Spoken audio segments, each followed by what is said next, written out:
ভয়ঙ্কর, নিন্দার কোনো ভাষা নেই।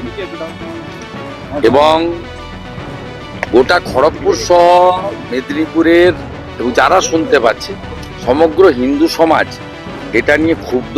হিন্দু যুবকরা তারা থানা ঘিরতে চাইছে, আন্দোলন করতে চাইছে, করা উচিত।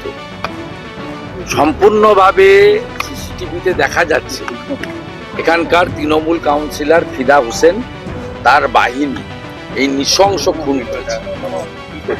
পুলিশ কাকে অ্যারেস্ট করেছে কেউ জানে না। জাভেদ সহ মূল অ্যাকিউজডরা কেউ গ্রেপ্তার হয়নি। সিসিটিভি ফুটেজে প্রত্যেকের মোবাইল ফোনে ঘুরছে যে কারা এই ধরনের নৃশংস খুন করেছে। অ্যাসবেস্টার দিয়ে পাঁজর ভেঙে এই ধরনের খুন হয় না, বর্বরচিত খুন। এবং উদয় চলে গেল হিন্দু বলে, আর খুন করলো বাংলাদেশে দীপু দাসদের যারা খুন করেছিল সেই বাহিনী, একই সেম মডেল। এবং যা শাসক দলের লোক হলে আর বিশেষ সম্প্রদায়ের হলে এখানে গ্রেপ্তার হবে না, ব্যবস্থা